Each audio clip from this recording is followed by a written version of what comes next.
Ngayong araw ay nandito ako sa tinaguriang abandoned ghost town sa lugar ng Bulacan.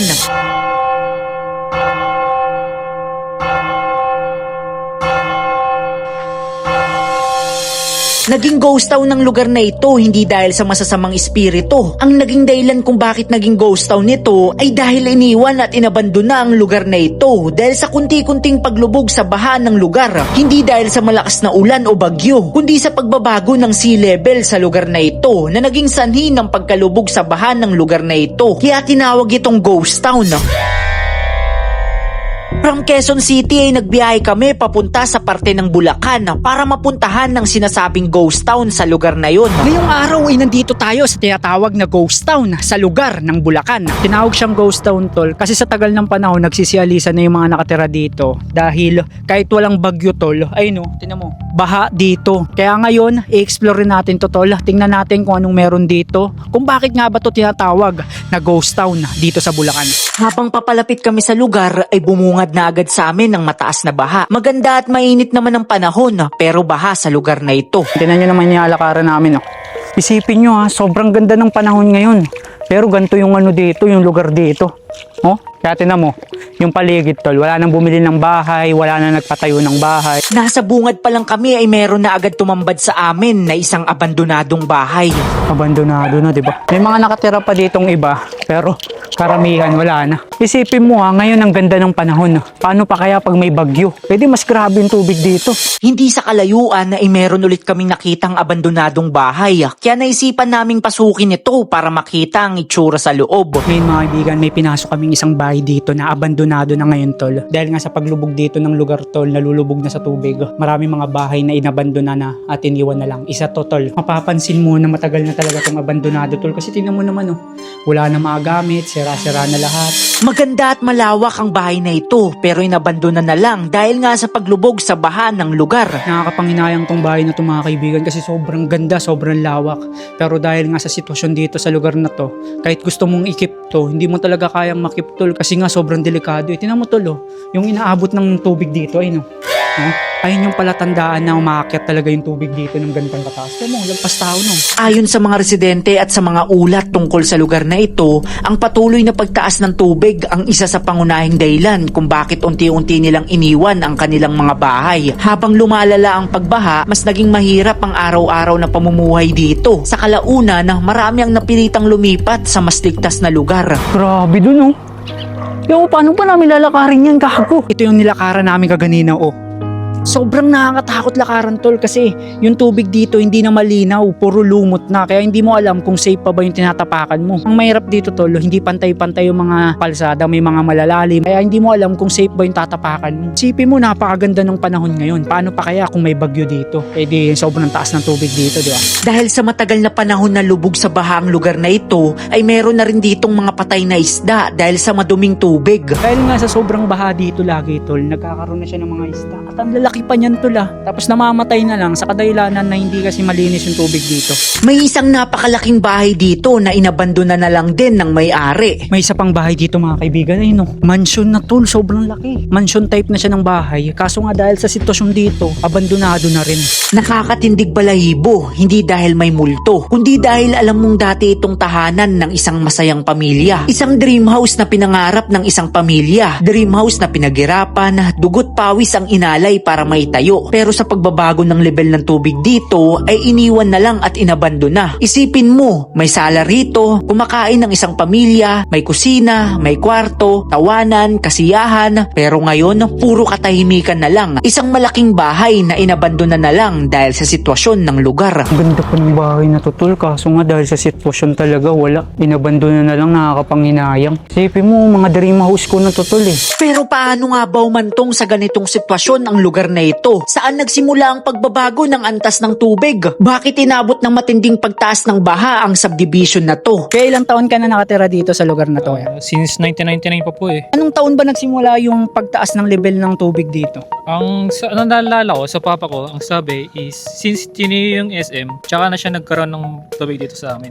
Yung SM na malapit dito. Opo. Isa yun sa mga naging rason kung bakit tumaas yung level ng tubig dito. Opo. Paano yan pag yung bumabagyo or umuulan ng malakas? Hanggang saan umaabot yung tubig sa inyo? Bale, may second floor kami, tapos ang baba namin is puno na ng tubig. Puno na, tapos nandun na lang kayo, stranded na lang kayo sa second floor. Ngayon, sa kasalukuyan, di ba, marami ng mga kapitbahay nyo na nagsialisan na. Kayo, wala ba kayong balak umalis? Mag-i-stay na lang ba kayo dito? Mag-i-stay muna kasi sayang din yung bahay namin eh. Oo, no. Owner pa naman kami. Ano lang pakiramdam mo ngayon tuwing may baha, normal na lang sa'yo, ganun? Oo, normal na sa amin yun. Araw-araw na kami nakaboto paglabas ng bahay eh. Nakakataas, sana bigyan pansin tong mga mababang lugar kasi lubog na rin eh. Kung maaari lang is bigyan pansin lang tong lugar namin. Hindi lahat ng ghost town na inabuo dahil sa digmaan o dahil sa trahedya. May ibang lugar na naging ghost town dahil sa pagtaas ng antas ng tubig. Sapat na ang patuloy na pagtaas ng tubig para tuluyang mawala ang isang komunidad. Para sa maraming pamilya, hindi lang lupa ang nawala, kundi ang lugar na tinatawag nilang tahanan. Isipin mo tol noong mga unang panahon tol, nung okay pa yung ano dito, ano to tol kalsada to, magandang daanan to. Pero sa katagalan ngayon tol, wala na. Kahit nga maglakad ka, nakakatakot lakarin kasi hindi mo alam kung safe ba lakaran eh. Sobrang nakakalungkot. Imagine tol kung hindi inaangat to ng tubig. Sobrang ganda ng lugar na to tol, sobrang ganda ng tanawin. Hindi natin alam tol kung ano talagang eksaktong dahilan kung bakit tumaas talaga yung lupa dito. Pero isa lang sigurado dyan tol, may mga pagkukulang ang gobyerno kung bakit nangyari to. May kinalaman dito ang usapang flood control. Nakakalungkot, nakakapanghinayang yung mga bahay dito. Nagpunta pa kami sa kabilang bahagi ng subdivision para makita kung ano nga bang sitwasyon doon. Tingnan nyo mga kaibigan kung gaano kalalim dito. Ayun. Ito yung pa ako. Sobrang lalim dito sa parte nito. Sobrang dami ding bahay dito ang lubog sa baha, kaya napilitan na lang iwanan at abandonahin. Ngayon mga kaibigan, nandito tayo sa isang bahay dito tol na abandonado na rin. Wow, ang ganda rin talaga ng bahay tol. Nakakapanghinayang talagang isipin yung mga bahay dito na dream house ng ibang tao na abandonado na lang dahil nga sa pagtaas ng tubig. Nakakalungkot at nakakapanghinayang na maisip na dahil lang sa pagbabago ng level ng tubig dito ay naapektuhan ng mga bahay at inabandona na lang. Hindi biro ang mga bahay dito dahil magaganda din talaga ang pagkakagawa. Kung napapansin nyo naman ngayon mga kaibigan, sobrang init talaga. Napakaganda ng panahon. Sa mga ibang lugar tol, sobrang ganda ngayon pero dito isipin mo, ganda-ganda ng panahon pero sobrang lalim ng tubig. Bilang isang tao na nangangarap magkaroon ng sariling bahay tol, nakakapanghinayang makita yung mga bahay dito na magagandang bahay pero sa kasalukuyan na abandonado na dahil nga sa gantong sitwasyon dito. Sobrang nakakapanghinayang yun. Kung ako nga nanghihinayang hindi sa akin yung bahay na yun, paano pa kaya yung totoong may-ari ng mga bahay na yun, di ba? Yung mga naabandonadong bahay na yun, yung mga may-ari nun, di ba? Paano pa kaya sila? Kung ako nga nanghihinayang hindi sa akin yun, paano pa kaya sila, di ba? Oh, tol, may bahay din dito tol, abandonado no. Isipin mo na ang totoo. Sobrang laking bahay niyan tol, no? Pero dahil nga sa pagtaas ng tubig dito tol, abandonado na rin. Dahil nga sa sitwasyon ng lugar na ito ay marami na ditong maayos pa naman ng bahay pero binibenta na lang sa murang halaga dahil hindi na din nila napapakinabangan ng bahay. Kung titingnan tol, kung ibibision mo siya ng walang baha, sobrang ganda ng street na to, subdivision na to eh. Yan yung alakaran ko tol, oh. Ang mahirap kasi dito tol, hindi mo alam kung safe ba yung tinatapakan mo kasi pwedeng malalim eh.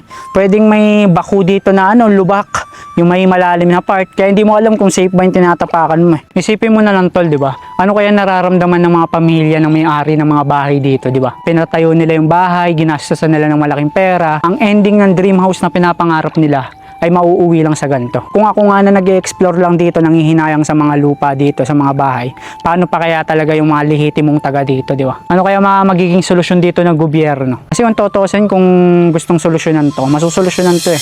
Ang naging karanasan sa lugar na ito ay hindi horror movie. Hindi rin ito isang lumang pelikula. Isa itong totoong komunidad na kung saan dati ay may mga batang naglalaro sa kalsada. May mga pamilyang nagsasalo-salo. Pero dahil sa patuloy na pagtaas ng tubig, may mga pangarap na unti-unting nalunod. Napilitan silang iwan ng lahat. Kaya ngayon, isa na lamang itong tinuturing na ghost town. Pag may bagyo, hanggang saan umabot yung tubig dito?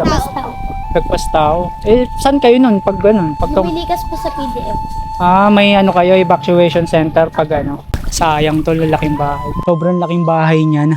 Pero dahil nga sa sitwasyon ng pagtaas ng tubig dito sa lugar na to, ngayon tol, makikita nyo, sira-sira na at abandonado na. Maraming mga tao na pangarap ang ganyang klaseng bahay. Pero dito sa lugar na to, naabandonado lang dahil nga sa sitwasyon ng pagtaas ng level ng tubig dito. Mga dream house ng ibang tao tol, inabandonado lang dito dahil sa sitwasyon Ang video na ito ay hindi lang isang normal na pag-i-explore sa sitwasyon ng lugar na ito. Isa itong malaking aral sa lahat na maging mapagpasalamat tayo sa kung anong meron tayo dito sa mundo. Minsan nakakalimutan natin kung gaano kahalaga ang bahay hanggang sa makita natin ang ganitong sitwasyon. Hindi lang ito mga abandonadong bahay, mga alaala rin ang naiwan dito. Minsan nakatuon tayo sa mga bagay na wala tayo, kaya nakakalimutan nating pahalagahan ang mga bagay na nasa ating harapan. Nagrereklamo tayo dahil maliit ang bahay natin, pero may mga tao palang nakakaranas ng ganitong sitwasyon. Maganda at malaki nga ang bahay pero hindi naman matirahan dahil sa pagtaas ng baha. Sabi nga sa salita ng Diyos, magpasalamat tayo sa lahat ng pagkakataon, hindi dahil sa perpekto ang buhay, kundi dahil sa bawat araw na ibinibigay ng Diyos ay may biyayang dapat nating ipagpasalamat. Bago ka umiling ng mas marami, huminto ka muna at tingnan ang mga biyayang nasa paligid mo. Ang mga bagay na tinatawag mong ordinaryo ay maaaring matagal nang ipinagdarasal ng ibang tao. Kaya matutong maging mapagpasalamat dahil ang pusong marunong magpasalamat ay pusong tunay na mayaman.